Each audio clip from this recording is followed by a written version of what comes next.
जय श्री राम, जय बजरंगबली। आपका स्वागत है मिस्टिक हीलिंग्स में। हाजिर हैं हम एक नई वीडियो के साथ, एक नए टॉपिक के साथ। लेकिन उससे पहले अगर आपने अभी तक मेरे चैनल को सब्सक्राइब नहीं किया तो मेरे चैनल को सब्सक्राइब करें।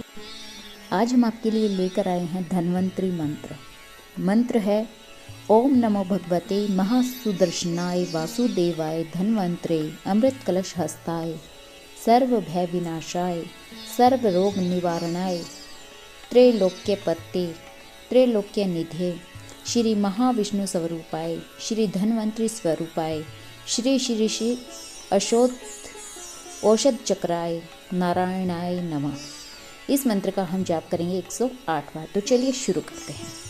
ओम नमो भगवते महासुदर्शनाय वासुदेवाय धन्वंतरे अमृत कलश हस्ताय सर्व भय विनाशाय सर्व रोग निवारणाय त्रैलोक्य पते त्रैलोक्य निधे श्री महाविष्णु स्वरूपाय श्री धन्वंतरी स्वरूपाय श्री श्री श्री औषध चक्राय नारायणाय नमः।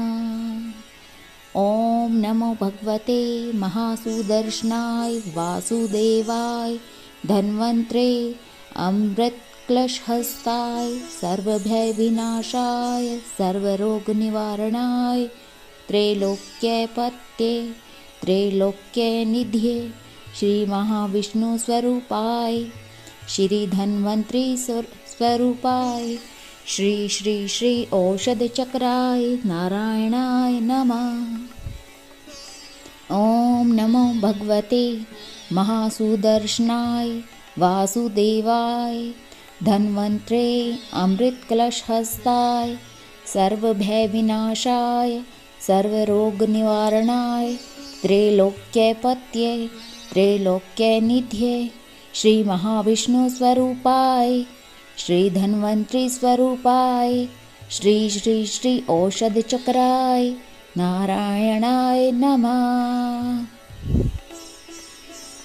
ओम नमो भगवते महासुदर्शनाय वासुदेवाय धन्वंतरे अमृत कलश हस्ताय सर्व भय विनाशाय सर्व रोग निवारणाय त्रैलोक्य पत्ये त्रैलोक्य निधे श्री महाविष्णु स्वरूपाय श्री धन्वंतरी स्वरूपाय श्री श्री श्री औषध चक्राय नारायणाय नमः।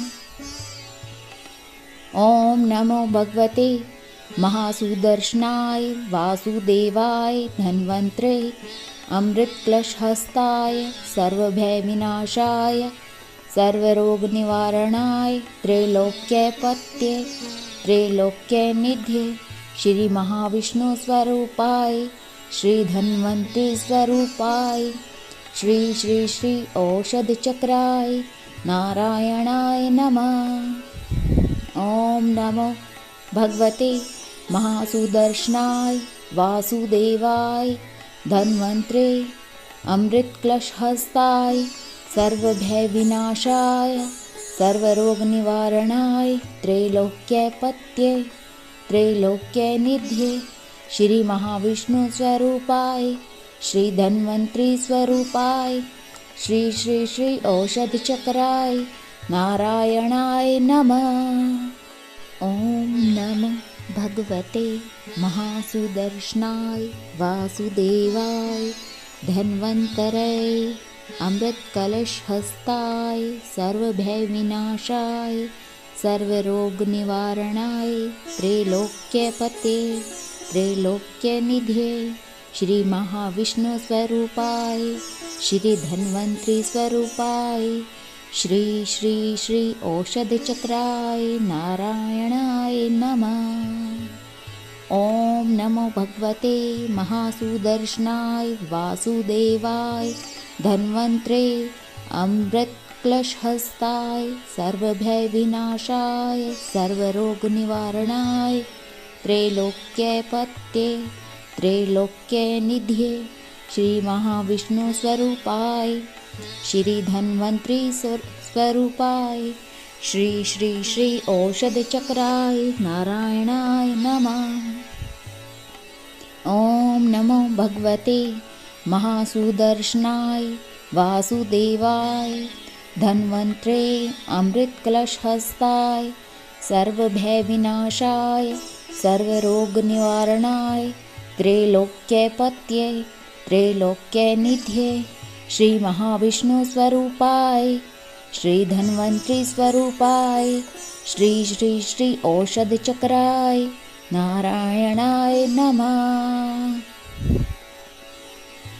ओम नमो भगवते महासुदर्शनाय वासुदेवाय धन्वंतरे अमृतकलशहस्ताय सर्वभयविनाशाय सर्वरोगनिवारणाय त्रैलोक्यपतये त्रैलोक्यनिधये श्री महाविष्णुस्वरूपाय श्री धन्वंतरी स्वरूपाय श्री श्री श्री औषधचक्राय नारायणाय नमः।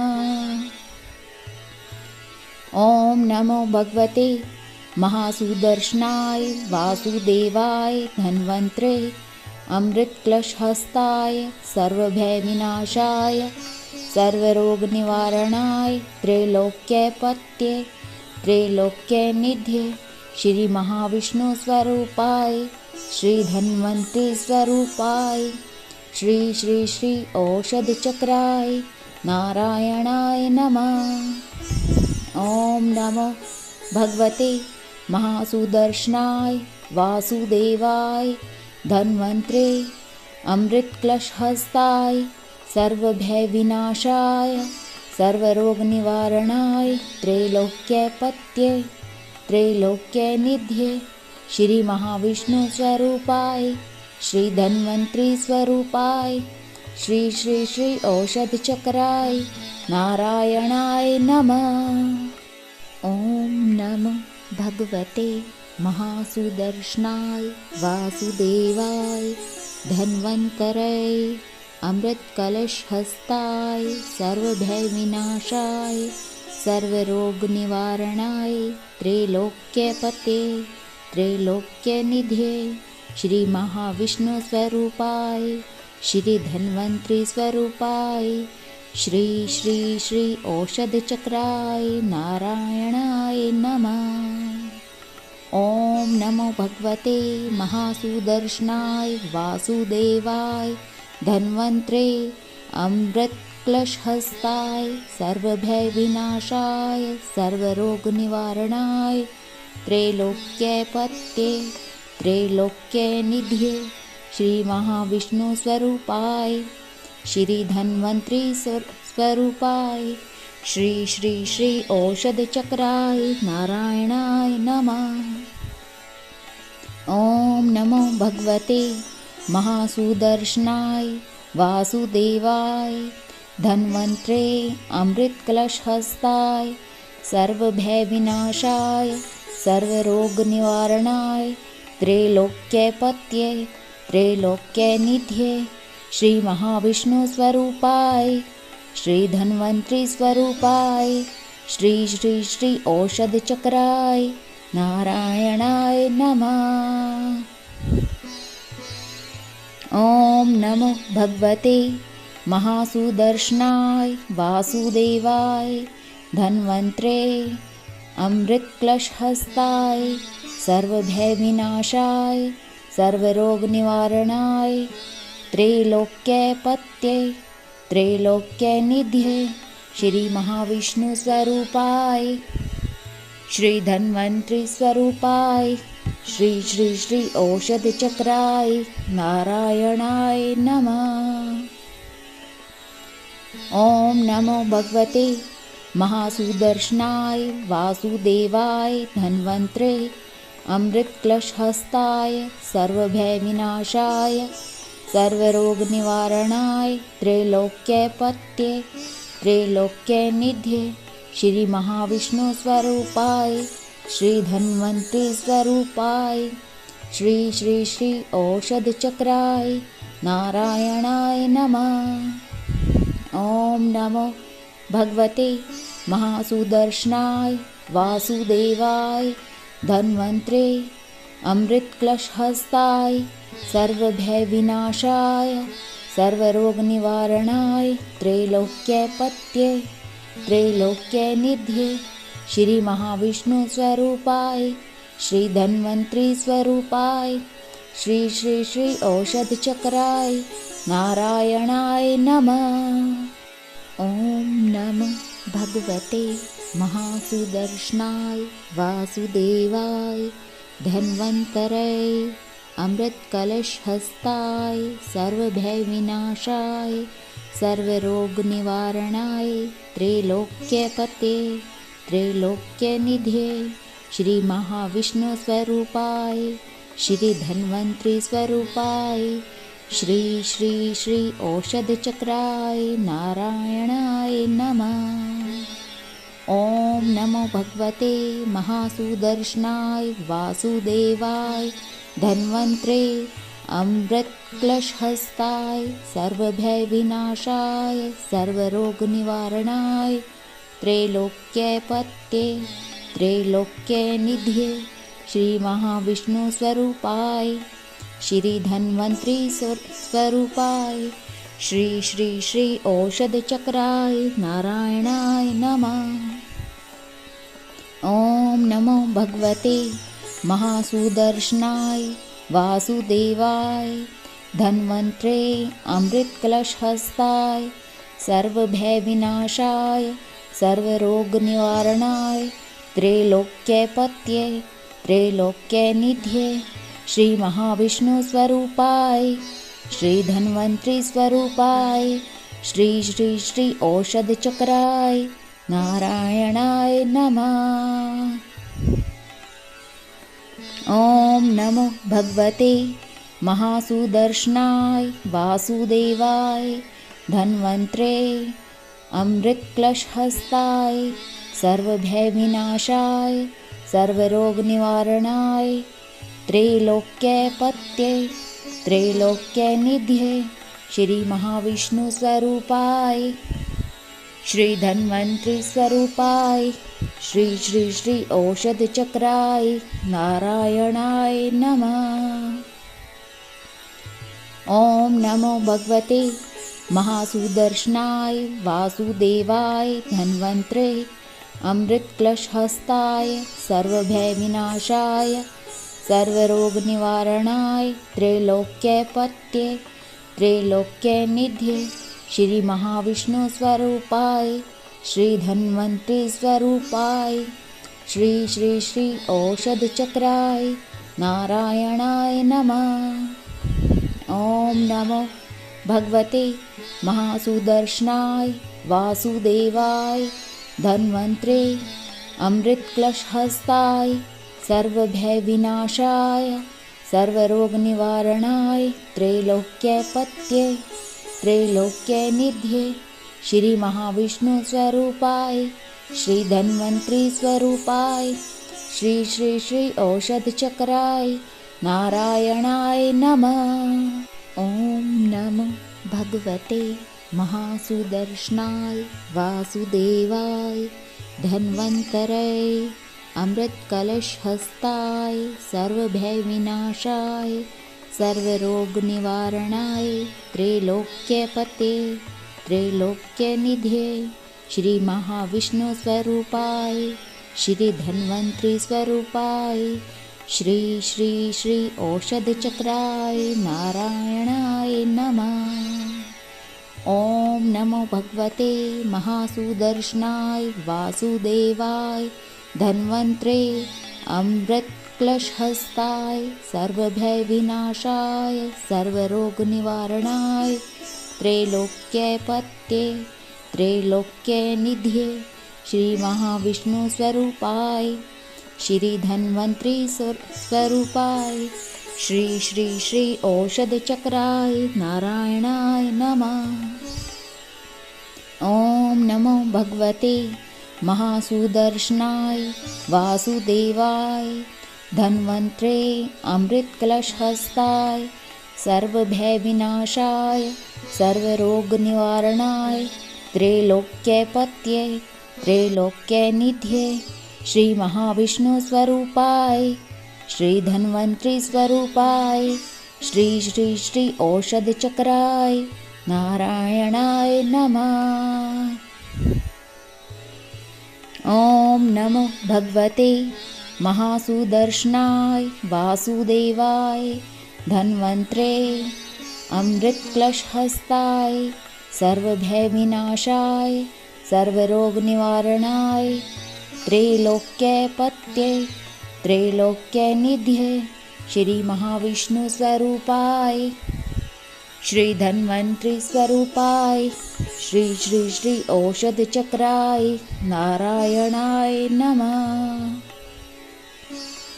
ओम नमो भगवते महासुदर्शनाय वासुदेवाय धन्वंतरे अमृतकलशहस्ताय सर्वभयविनाशाय सर्वरोगनिवारणाय त्रैलोक्यपत्ये त्रैलोक्यनिधये श्री महाविष्णु स्वरूपाय, श्री धन्वंतरि स्वरूपाय, श्री श्री श्री औषध चक्राय नारायणाय नमः। ओम नमो भगवते महासुदर्शनाय वासुदेवाय धन्वंतरे अमृतकलशहस्ताय सर्वभयविनाशाय सर्वरोगनिवारणाय त्रैलोक्यपत्ये त्रैलोक्यनिधये श्री महाविष्णु स्वरूपाय, श्री धन्वंतरि स्वरूपाय, श्री श्री श्री औषध चक्राय नारायणाय नमः। ओम नमो भगवते महासुदर्शनाय वासुदेवाय धन्वंतरे अमृतकलशहस्ताय सर्वभयविनाशाय सर्वरोगनिवारणाय त्रैलोक्यपते त्रैलोक्यनिधये श्री महाविष्णु स्वरूपाय, श्री धन्वंतरि स्वरूपाय, श्री श्री श्री औषध चक्राय नारायणाय नमः।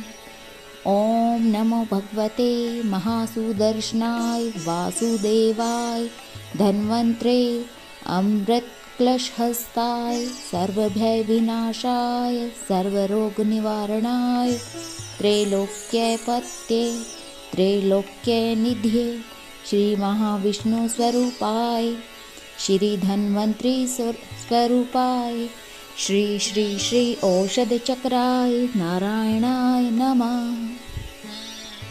ओम नमो भगवते महासुदर्शनाय वासुदेवाय धन्वंतरे अमृतकलशहस्ताय सर्वभयविनाशाय सर्वरोगनिवारणाय त्रैलोक्यपत्ये त्रैलोक्यनिधये श्री महाविष्णु स्वरूपाय, श्री धन्वंतरि स्वरूपाय, श्री श्री श्री औषध चक्राय नारायणाय नमः।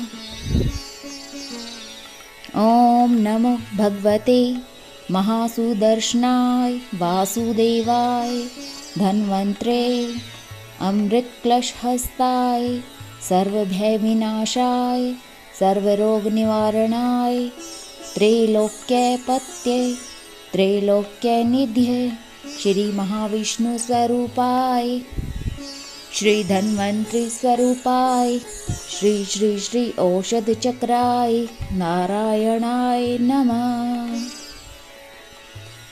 ओम नमो भगवते महासुदर्शनाय वासुदेवाय धन्वंतरे अमृतकलशहस्ताय सर्वभयविनाशाय सर्वरोगनिवारणाय त्रैलोक्यपत्ये त्रैलोक्यनिधये श्री महाविष्णु स्वरूपाय, श्री धन्वंतरि स्वरूपाय, श्री श्री श्री औषध चक्राय नारायणाय नमः।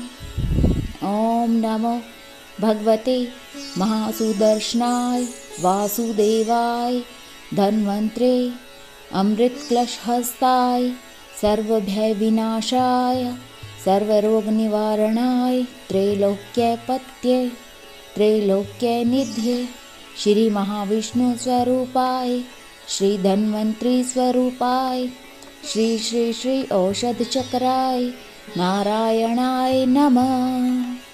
ॐ नमो भगवते महासुदर्शनाय वासुदेवाय धन्वन्तरये अमृतकलशहस्ताय सर्वभयविनाशाय सर्वरोगनिवारणाय त्रैलोक्यपते त्रैलोक्यनिधये श्री महाविष्णुस्वरूपाय श्री धन्वन्तरी स्वरूपाय श्री श्री श्री औषधचक्राय नारायणाय नमः।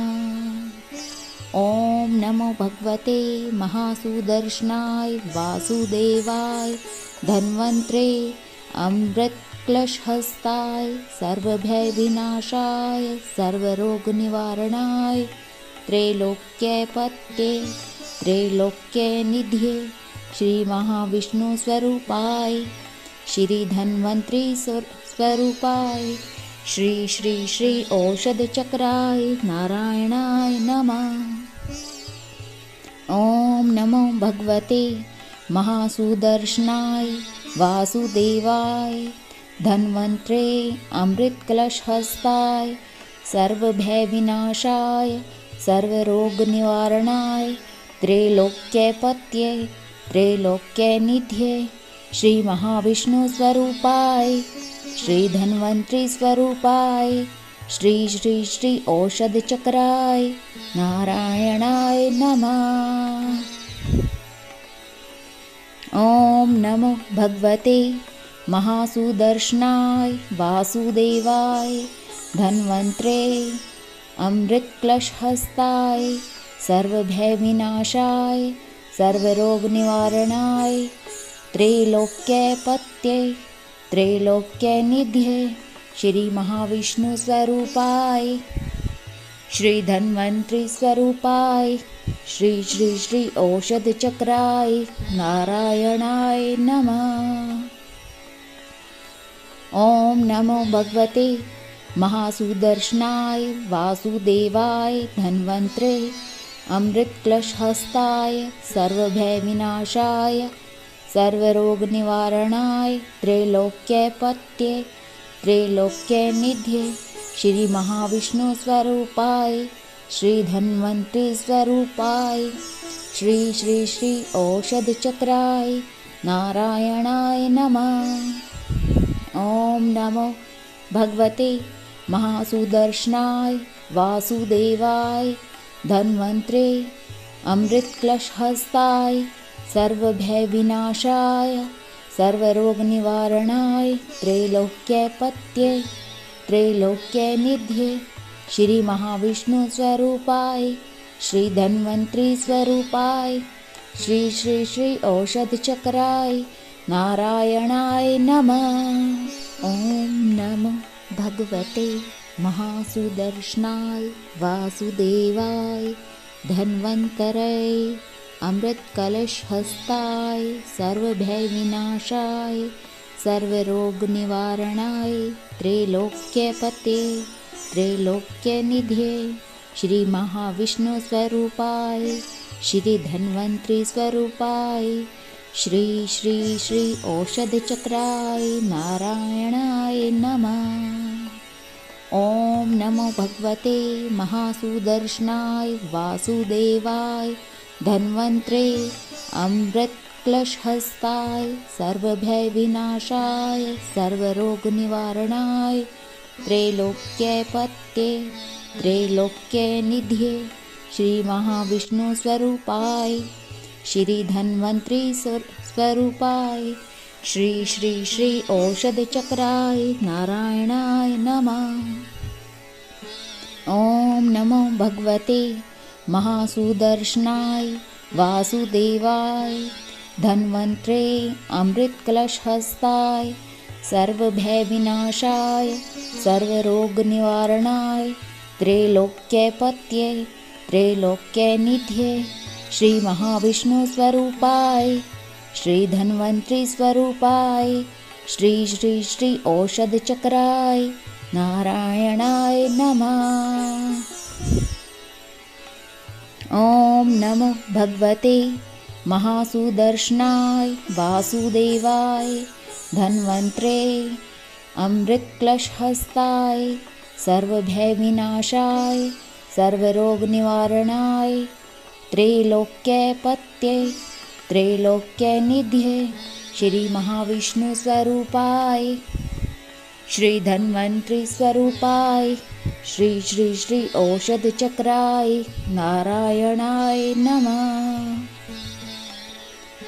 ओम नमो भगवते महासुदर्शनाय वासुदेवाय धन्वन्तरे अमृतकलशहस्ताय सर्वभयविनाशाय सर्वरोगनिवारणाय त्रैलोक्यपत्ये त्रैलोक्यनिधये श्री महाविष्णुस्वरूपाय श्री धन्वन्तरि स्वरूपाय श्री श्री श्री औषधचक्राय नारायणाय नमः।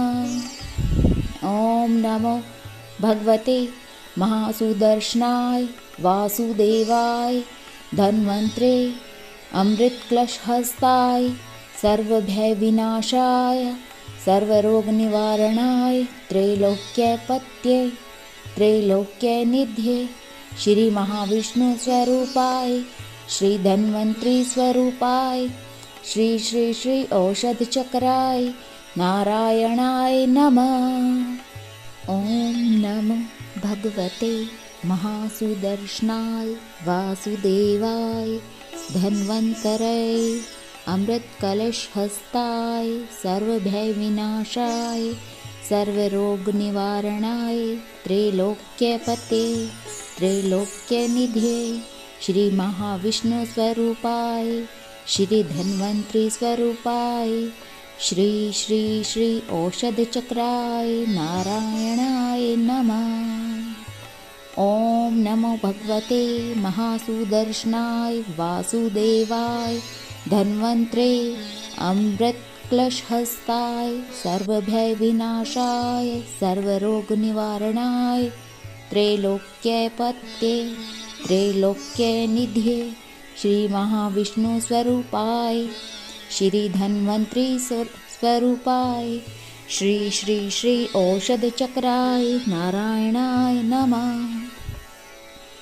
ओम नमो भगवते महासुदर्शनाय वासुदेवाय धन्वन्तरे अमृतकलशहस्ताय सर्वभयविनाशाय सर्वरोगनिवारणाय त्रैलोक्यपत्ये त्रैलोक्यनिधये श्री महाविष्णुस्वरूपाय श्री धन्वन्तरि स्वरूपाय श्री श्री श्री औषधचक्राय नारायणाय नमः।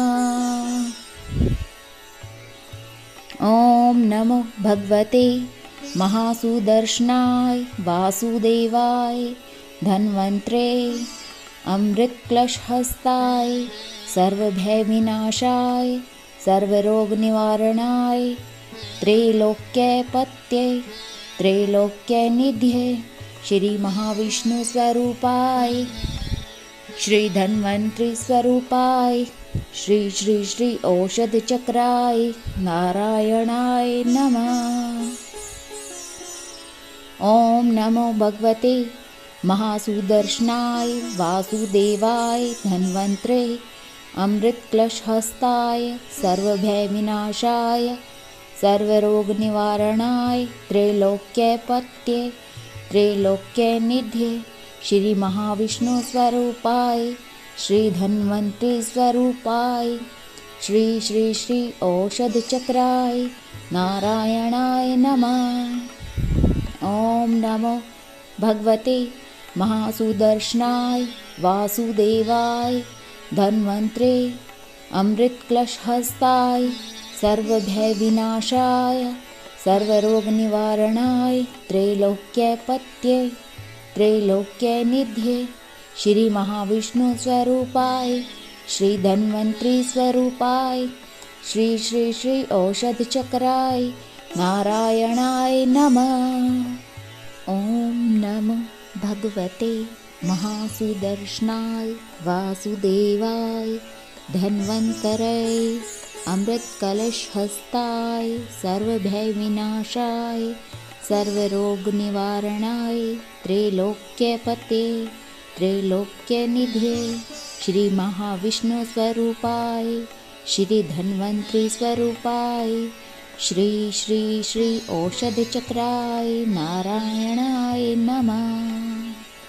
ओम नमो भगवते महासुदर्शनाय वासुदेवाय धन्वंतरे अमृत क्लशहस्ताय सर्वभय विनाशाय सर्वरोग निवारणाय त्रैलोक्यपत्ये त्रैलोक्य निधये श्री महाविष्णु स्वरूपाय श्री धन्वंतरि स्वरूपाय श्री श्री श्री औषध चक्राय नारायणाय नमः। ओम नमो भगवते महासुदर्शनाय वासुदेवाय धन्वंतरे अमृत कलशहस्ताय सर्वभय विनाशाय सर्वरोग निवारणाय त्रैलोक्यपत्ये त्रैलोक्य निधये श्री महाविष्णु स्वरूपाय श्री धन्वंतरि स्वरूपाय श्री श्री श्री औषध चक्राय नारायणाय नमः। ओम नमो भगवते महासुदर्शनाय वासुदेवाय धन्वंतरे अमृत क्लशहस्ताय सर्वभय विनाशाय सर्वरोग निवारणाय त्रैलोक्यपत्ये त्रैलोक्य निधये श्री महाविष्णु स्वरूपाय श्री धन्वंतरि स्वरूपाय श्री श्री श्री औषध चक्राय नारायणाय नमः।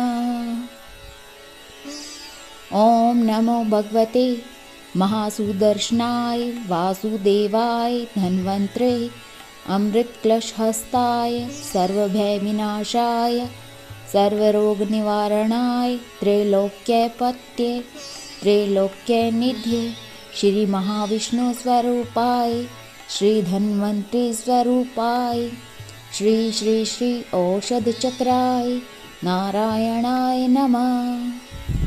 ओम नमो भगवते महासुदर्शनाय वासुदेवाय धन्वंतरे अमृत क्लशहस्ताय सर्वभय विनाशाय सर्वरोग निवारणाय त्रैलोक्यपत्ये त्रैलोक्य निधये श्री महाविष्णु स्वरूपाय श्री धन्वंतरि स्वरूपाय श्री श्री श्री औषध चक्राय नारायणाय नमः।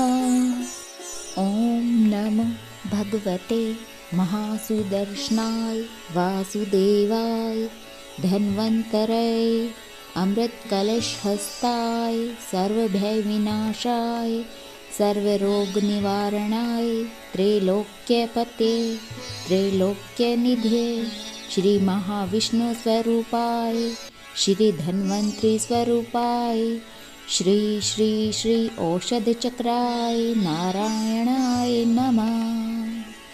ओम नमो भगवते महासुदर्शनाय वासुदेवाय धन्वंतरे अमृत क्लशहस्ताय सर्वभय विनाशाय सर्वरोग निवारणाय त्रैलोक्यपत्ये त्रैलोक्य निधये श्री महाविष्णु स्वरूपाय श्री धन्वंतरि स्वरूपाय श्री श्री श्री औषध चक्राय नारायणाय नमः। ओम नमो भगवते महासुदर्शनाय वासुदेवाय धन्वंतरे अमृत कलशहस्ताय सर्वभय विनाशाय सर्वरोग निवारणाय त्रैलोक्यपत्ये त्रैलोक्य निधये श्री महाविष्णु स्वरूपाय श्री धन्वंतरि स्वरूपाय श्री श्री श्री औषध चक्राय नारायणाय नमः। ओम नमो भगवते महासुदर्शनाय वासुदेवाय धन्वंतरे अमृत क्लशहस्ताय सर्वभय विनाशाय सर्वरोग निवारणाय त्रैलोक्यपत्ये त्रैलोक्य निधये श्री महाविष्णु स्वरूपाय श्री धन्वंतरि स्वरूपाय श्री श्री श्री औषध चक्राय नारायणाय नमः। ॐ नमो भगवते महासुदर्शनाय वासुदेवाय धन्वन्त्रे अमृतकलशहस्ताय सर्वभयविनाशाय सर्वरोगनिवारणाय त्रैलोक्यपत्ये त्रैलोक्यनिधये श्री महाविष्णुस्वरूपाय श्री धन्वन्त्री स्वरूपाय श्री श्री श्री औषधचक्राय नारायणाय नमः। ॐ नमो भगवते महासुदर्शनाय वासुदेवाय धन्वन्त्रे अमृतकलशहस्ताय सर्वभयविनाशाय सर्वरोगनिवारणाय त्रैलोक्यपत्ये त्रैलोक्यनिधये श्री महाविष्णुस्वरूपाय श्री धन्वन्त्री स्वरूपाय श्री श्री श्री औषधचक्राय नारायणाय नमः। ॐ नमो भगवते महासुदर्शनाय वासुदेवाय धन्वन्तरे अमृतकलशहस्ताय सर्वभयविनाशाय सर्वरोगनिवारणाय त्रैलोक्यपते त्रैलोक्यनिधये श्री महाविष्णुस्वरूपाय श्री धन्वन्त्री स्वरूपाय श्री श्री श्री औषधचक्राय नारायणाय नमः। ॐ नमो भगवते महासुदर्शनाय वासुदेवाय धन्वन्त्रे अमृतकलशहस्ताय सर्वभयविनाशाय सर्वरोगनिवारणाय त्रैलोक्यपत्ये त्रैलोक्यनिधये श्री महाविष्णुस्वरूपाय श्री धन्वन्त्री स्वरूपाय श्री श्री श्री औषधचक्राय नारायणाय नमः। ॐ नमो भगवते महासुदर्शनाय वासुदेवाय धन्वन्त्रे अमृतकलशहस्ताय सर्वभयविनाशाय सर्वरोगनिवारणाय त्रैलोक्यपत्ये त्रैलोक्यनिधये श्री महाविष्णुस्वरूपाय श्री धन्वन्त्री स्वरूपाय श्री श्री श्री औषधचक्राय नारायणाय नमः। ॐ नमो भगवते महासुदर्शनाय वासुदेवाय धन्वन्त्रे अमृतकलशहस्ताय सर्वभयविनाशाय सर्वरोगनिवारणाय त्रैलोक्यपत्ये त्रैलोक्यनिधये श्री महाविष्णुस्वरूपाय श्री धन्वन्त्री स्वरूपाय श्री श्री श्री औषधचक्राय नारायणाय नमः।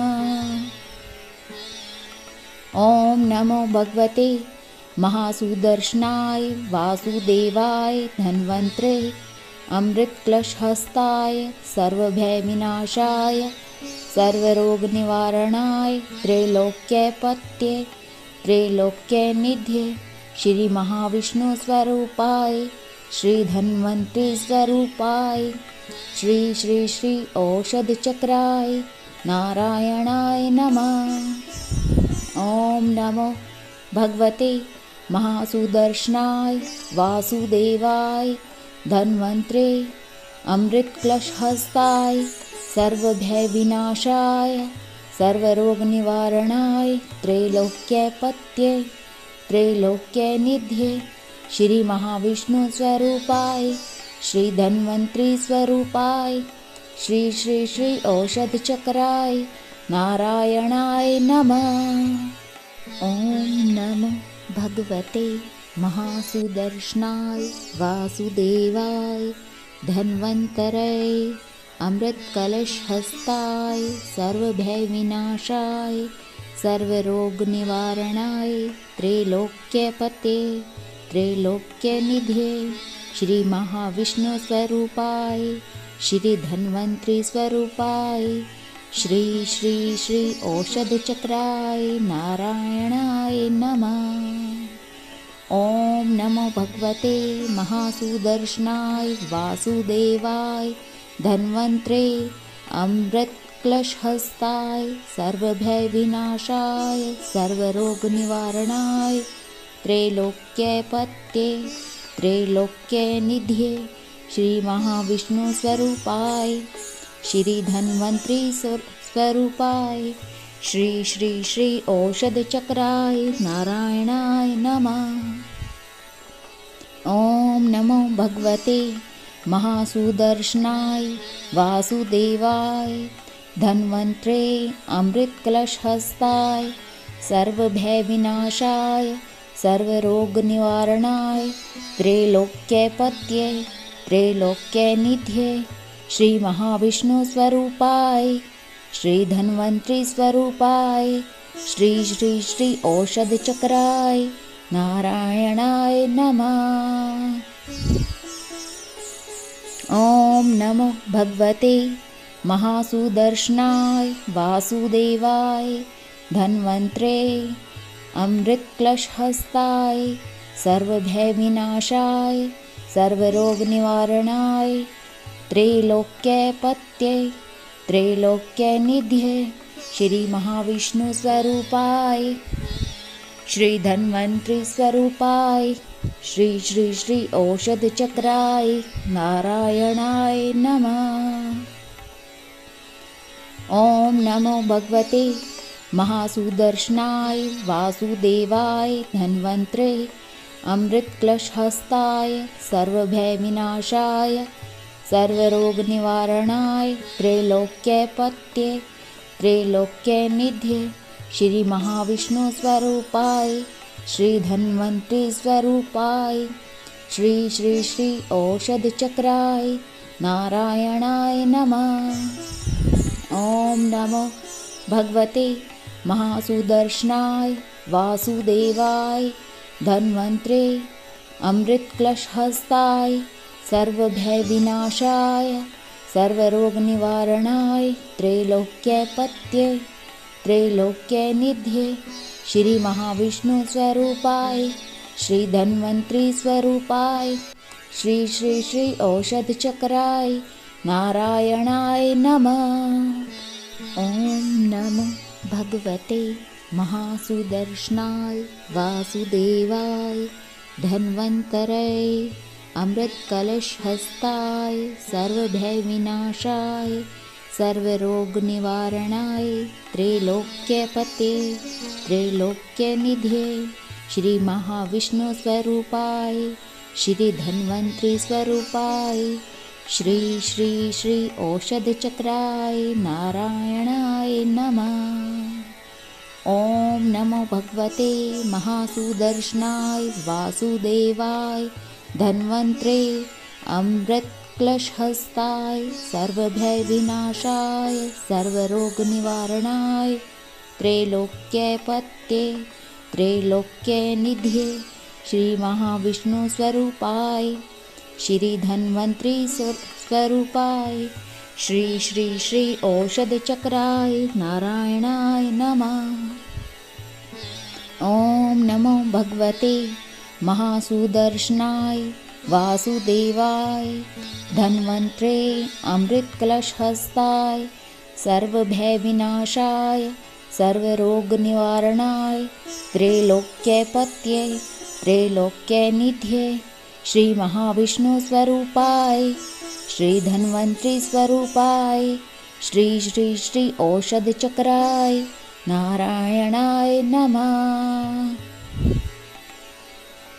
ओम नमो भगवते महासुदर्शनाय वासुदेवाय धन्वंतरे अमृतकलशहस्ताय सर्वभय विनाशाय सर्वरोगनिवारणाय त्रैलोक्यपतये त्रैलोक्यनिधये श्री महाविष्णु स्वरूपाय श्री धन्वंतरि स्वरूपाय श्री श्री श्री औषध चक्राय नारायणाय नमः।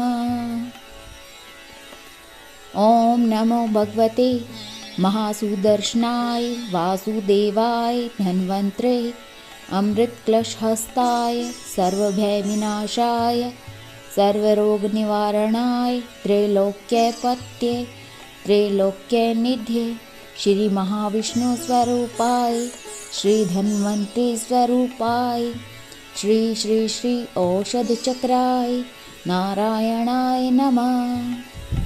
ॐ नमो भगवते महासुदर्शनाय वासुदेवाय धन्वन्त्रे अमृतकलशहस्ताय सर्वभयविनाशाय सर्वरोगनिवारणाय त्रैलोक्यपत्ये त्रैलोक्यनिध्ये श्री महाविष्णु स्वरूपाय श्री धन्वंतरी स्वरूपाय श्री श्री श्री औषध चक्राय नारायणाय नमः।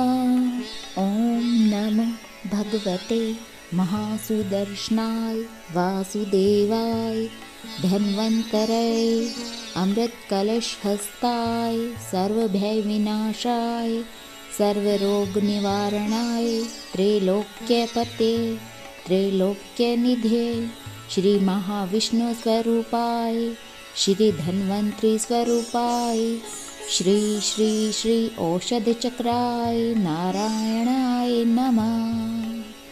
ओम नमो भगवते महासुदर्शनाय वासुदेवाय धन्वंतरे अमृतकलशहस्ताय सर्वभयविनाशाय सर्वरोगनिवारणाय त्रैलोक्यपत्ये त्रैलोक्यनिध्ये श्री महाविष्णु स्वरूपाय श्री धन्वंतरी स्वरूपाय श्री श्री श्री औषध चक्राय नारायणाय नमः।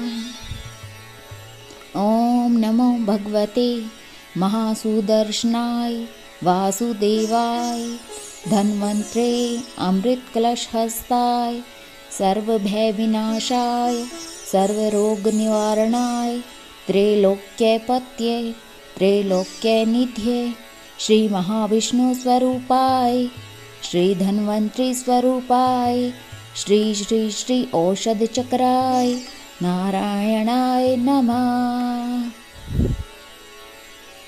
ओम नमो भगवते महासुदर्शनाय वासुदेवाय धन्वंतरे अमृतकलशहस्ताय सर्वभयविनाशाय सर्वरोगनिवारणाय त्रैलोक्यपत्ये त्रैलोक्यनिध्ये श्री महाविष्णु स्वरूपाय श्री धन्वंतरी स्वरूपाय श्री श्री श्री औषध चक्राय नारायणाय नमः।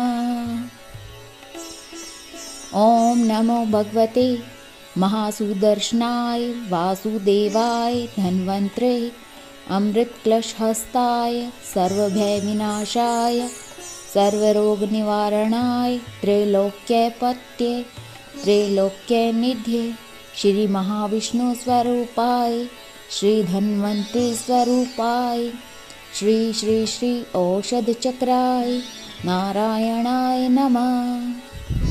ओम नमो भगवते महासुदर्शनाय वासुदेवाय धन्वंतरे अमृतकलशहस्ताय सर्वभयविनाशाय सर्वरोगनिवारणाय त्रैलोक्यपत्ये त्रैलोक्यनिध्ये श्री महाविष्णु स्वरूपाय श्री धन्वंतरी स्वरूपाय श्री श्री श्री औषध चक्राय नारायणाय नमः। ओम नमो भगवते महासुदर्शनाय वासुदेवाय धन्वन्तरे अमृतकलशहस्ताय सर्वभयविनाशाय सर्वरोगनिवारणाय त्रैलोक्यपते त्रैलोक्यनिधे श्री महाविष्णु स्वरूपाय श्री धन्वंतरी स्वरूपाय श्री श्री श्री औषध चक्राय नारायणाय नमः।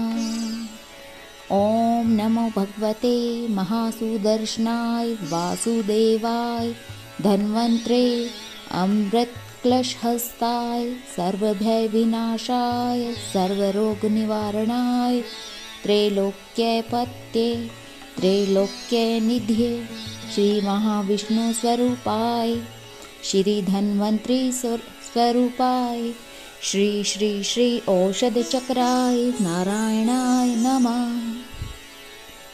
ओम नमो भगवते महासुदर्शनाय वासुदेवाय धन्वंतरे अमृतकलशहस्ताय सर्वभयविनाशाय सर्वरोगनिवारणाय त्रैलोक्यपत्ये त्रैलोक्यनिधये श्रीमहाविष्णुस्वरूपाय श्रीधन्वन्तरीस्वरूपाय श्री श्री श्री औषधचक्राय नारायणाय नमः।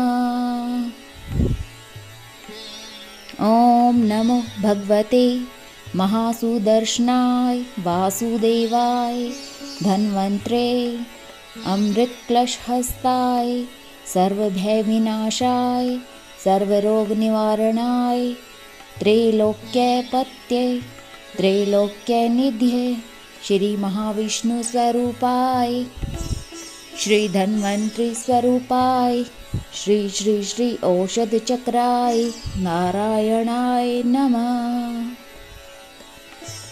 ॐ नमो भगवते महासुदर्शनाय वासुदेवाय धन्वन्तरे अमृतकलशहस्ताय सर्वभयविनाशाय सर्वरोगनिवारणाय त्रैलोक्यपत्ये त्रैलोक्यनिधये श्रीमहाविष्णुस्वरूपाय श्रीधन्वन्तरीस्वरूपाय श्री श्री श्री औषधचक्राय नारायणाय नमः। ॐ नमो भगवते महासुदर्शनाय वासुदेवाय धन्वन्तरे अमृतकलशहस्ताय सर्वभयविनाशाय सर्वरोगनिवारणाय त्रैलोक्यपत्ये त्रैलोक्यनिधये श्रीमहाविष्णुस्वरूपाय श्रीधन्वन्तरीस्वरूपाय श्री श्री श्री औषधचक्राय नारायणाय नमः। ॐ नमो भगवते महासुदर्शनाय वासुदेवाय धन्वन्तरे अमृतकलशहस्ताय सर्वभयविनाशाय सर्वरोगनिवारणाय त्रैलोक्यपत्ये त्रैलोक्यनिधये श्रीमहाविष्णुस्वरूपाय श्रीधन्वन्तरीस्वरूपाय श्री श्री श्री औषधचक्राय नारायणाय नमः। ॐ नमो भगवते महासुदर्शनाय वासुदेवाय धन्वन्तरे अमृतकलशहस्ताय सर्वभयविनाशाय सर्वरोगनिवारणाय त्रैलोक्यपत्ये त्रैलोक्यनिधये श्रीमहाविष्णुस्वरूपाय श्रीधन्वन्तरीस्वरूपाय श्री श्री श्री औषधचक्राय नारायणाय नमः। ॐ नमो भगवते महासुदर्शनाय वासुदेवाय धन्वन्तरे अमृतकलशहस्ताय सर्वभयविनाशाय सर्वरोगनिवारणाय त्रैलोक्यपत्ये त्रैलोक्यनिधये श्रीमहाविष्णुस्वरूपाय श्रीधन्वन्तरीस्वरूपाय श्री श्री श्री औषधचक्राय नारायणाय नमः। ॐ नमो भगवते महासुदर्शनाय वासुदेवाय धन्वन्तरे अमृतकलशहस्ताय सर्वभयविनाशाय सर्वरोगनिवारणाय त्रैलोक्यपत्ये त्रैलोक्यनिधये श्रीमहाविष्णुस्वरूपाय श्रीधन्वन्तरीस्वरूपाय श्री श्री श्री औषधचक्राय नारायणाय नमः। ॐ नमो भगवते महासुदर्शनाय वासुदेवाय धन्वन्तरे अमृतकलशहस्ताय सर्वभयविनाशाय सर्वरोगनिवारणाय त्रैलोक्यपत्ये त्रैलोक्यनिधये श्रीमहाविष्णुस्वरूपाय श्रीधन्वन्तरीस्वरूपाय श्री श्री श्री औषधचक्राय नारायणाय नमः। ॐ नमो भगवते महासुदर्शनाय वासुदेवाय धन्वन्तरे अमृतकलशहस्ताय सर्वभयविनाशाय सर्वरोगनिवारणाय त्रैलोक्यपत्ये त्रैलोक्यनिधये श्रीमहाविष्णुस्वरूपाय श्री धन्वंतरि स्वरूपाय श्री श्री श्री औषध चक्राय नारायणाय नमः। ओम नमो भगवते महासुदर्शनाय वासुदेवाय धन्वंतरये अमृत कलश हस्ताय सर्वभय विनाशाय सर्वरोग निवारणाय त्रैलोक्यपते त्रैलोक्य निधे श्री महाविष्णु स्वरूपाय श्री धन्वंतरि स्वरूपाय श्री श्री श्री औषध चक्राय नारायणाय नमः। ओम नमो भगवते महासुदर्शनाय वासुदेवाय धन्वंतरे अमृत क्लश हस्ताय सर्वभय विनाशाय सर्वरोग निवारणाय त्रैलोक्यपते त्रैलोक्य निधे श्री महाविष्णु स्वरूपाय श्री धन्वंतरि स्वरूपाय श्री श्री श्री औषध चक्राय नारायणाय नमः। ओम नमो भगवते महासुदर्शनाय वासुदेवाय धन्वंतरे अमृत कलश हस्ताय सर्वभय विनाशाय सर्वरोग निवारणाय त्रैलोक्यपते त्रैलोक्य निधे श्री महाविष्णु स्वरूपाय श्री धन्वंतरि स्वरूपाय श्री श्री श्री औषध चक्राय नारायणाय नमः। ओम नमो भगवते महासुदर्शनाय वासुदेवाय धन्वंतरे अमृत क्लश हस्ताय सर्वभय विनाशाय सर्वरोग निवारणाय त्रैलोक्यपते त्रैलोक्य निधे श्री महाविष्णु स्वरूपाय श्री धन्वंतरि स्वरूपाय श्री श्री श्री औषध चक्राय नारायणाय नमः। ओम नमो भगवते महासुदर्शनाय वासुदेवाय धन्वंतरे अमृत क्लश हस्ताय सर्वभय विनाशाय सर्वरोग निवारणाय त्रैलोक्यपते त्रैलोक्य निधे श्री महाविष्णु स्वरूपाय श्री धन्वंतरि स्वरूपाय श्री श्री श्री औषध चक्राय नारायणाय नमः। ओम नमो भगवते महासुदर्शनाय वासुदेवाय धन्वंतरे अमृत क्लश हस्ताय सर्वभय विनाशाय सर्वरोग निवारणाय त्रैलोक्यपते त्रैलोक्य निधे श्री महाविष्णु स्वरूपाय श्री धन्वंतरि स्वरूपाय श्री श्री श्री औषध चक्राय नारायणाय नमः।